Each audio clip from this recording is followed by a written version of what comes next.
안녕하십니까, 박사입니다. 전장에서 우크라이나의 폐색이 짙어가는 가운데 키예프는 지푸라기라도 잡기 위해 아무 말이나 마구 던지고 있습니다. 키예프의 유럽 담당 라다 의원 올렉스 곤차렌코는 자기네가 워싱턴에 가치 있는 동맹이라면서 미국이 원하면 이란, 북한, 중국 등 어떤 적과의 전쟁이든 미국을 지원할 준비가 되어 있다고 말했습니다. 그는 금요일 CNN의 크리스티안 아만포와의 인터뷰에서 미국이 우크라이나에 더 많은 군사 지원을 해야 한다면서 이같이 말했습니다.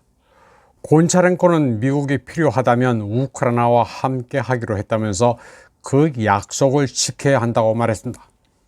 그는 미국 정치인들이 다가오는 2024년 대선에 너무 집중하고 있다고 비난하면서 우크라이나가 이번 대선의 피해자가 돼서는 안 된다고 했습니다. 그리고 누가 미국의 대통령이 되든 우크라이나를 지지하는 게 워싱턴의 이익에 부합한다고 주장했습니다. 또 미일에 전쟁이 일어날 경우 미국을 지원하기 위해 올인하는 나라는 많지 않지만 우크라이나는 준비되어 있다고 주장했습니다. 그는 우크라이나가 테헤란이나 북한, 베이징 근처에 참호해서 미국과 어깨를 나란히 할 용의가 있다고 말했습니다. 곤차렌코는 키예프가 더 많은 서방의 군사 지원을 요청했지만 키예프는 자유세계에서 미국에 이은 두 번째로 강력한 군대를 보유하고 있어 워싱턴의 매우 귀중한 동맹이라고 주장했습니다. 곤차렌코는 그러면서도 지금 당장 우크라이나를 방어하기 위한 지원이 절실하다고 말했습니다. 그의 말은 키예프가 얼마나 절박한지를 보여주고 있습니다. 이란, 북한, 중국과도 미국의 요청이 있으면 싸우겠다는 것입니다. 실현 가능성은 별개지만 다른 나라까지 걸고 넘어가면서까지 미국의 동맹인이 빨리 지원을 해달라는 것입니다. 2월 24일자 키프포스트입니다.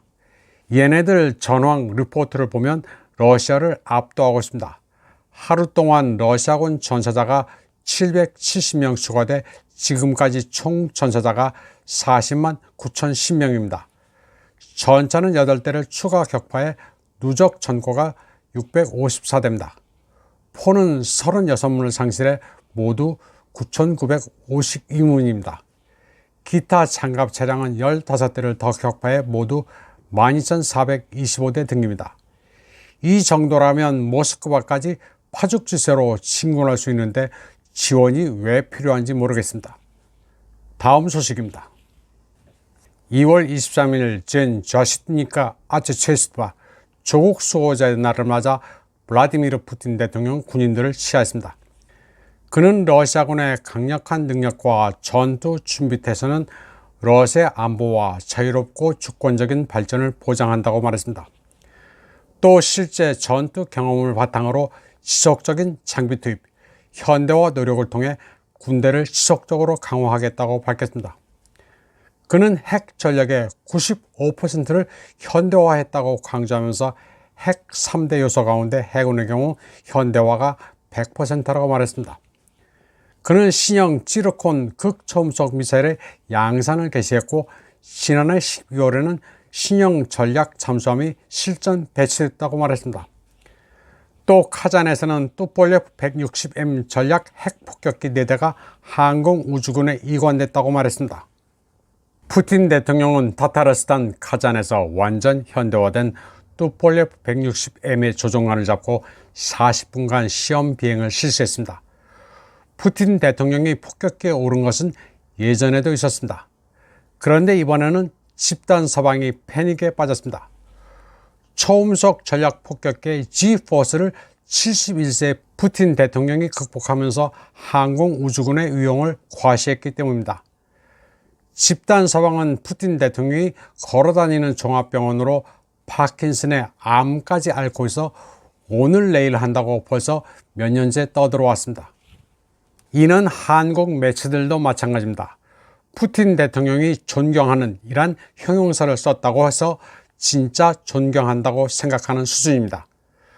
푸틴 대통령은 또 최근 몇 년간 방산업체들이 고정밀 타격무기, 각종 무인 항공기, 전차, 장갑차, 포병, 대공방어 시스템, 대포병 시스템, 정찰 장비의 생산과 공급을 여러 배 늘렸다고 말했습니다. 그리고 유망한 프로토타입 개발 양산, 군 분야 인공지능 도입도 박차를 가하고 있다고 밝혔습니다. 푸틴 대통령은 무기와 장비의 중요성을 강조하면서도 정예 전투 병력과 이들을 이끌 지휘관의 조율된 행동과 훈련도 강조했습니다. 또 러시아 시민은 조국 수호자의 힘과 신뢰성을 믿고 있다면서 군을 응원하는 가족과 친구들에게 따뜻한 인사를 전한다고 푸틴 대통령은 말했습니다. 러시아에서 대통령은 굉장히 바쁜 극한 직업입니다. 대통령의 일정과 연설 등은 크렘린.루 사이트에 자세히 공개됩니다. 물론 보안상 비공개 일정도 있기는 하지만 대부분 공개됩니다. 대통령이 하는 일을 국민들이 다 알고 있습니다. 이는 다른 정부 부처도 마찬가지입니다. 푸틴 대통령부터 부지런하니 강요들이 농땡이를 피울 수 없습니다. 러시아 각 부서 장관들은 경험도 풍부하고 전문성에 있어 다져진 상태입니다. 나발리 사건 같은 것으로 선동하려 해봐야 러시아는 흔들리지 않습니다. 러시아에서는 나발리는 관심조차 없습니다. 한국만 서방 주류 매체를 베끼면서 49제를 지낼 분위기입니다.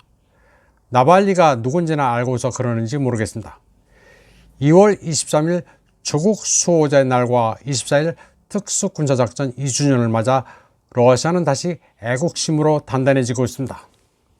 한편 이에 앞서 2월 21일 러시아군 참모총장 발레리 게라시모프는 중앙군 지휘소를 방문해 아부지예프카 해방의 두각을 나타낸 군인들에게 훈장을 수여했습니다.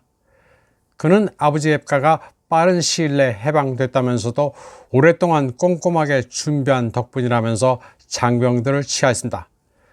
그동안 한국 매체들은 게라시모프가 잠시 안 보이자 그가 하이마스에 피격됐다는 소설을 써댔습니다.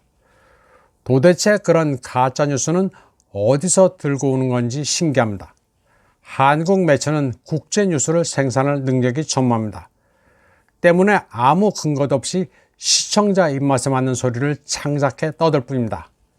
한국에는 군사 전문가 같은 것은 없습니다. 만담꾼들만 있을 뿐입니다. 이번 방송은 여기까지 하겠습니다. 시청해주신 여러분 감사합니다.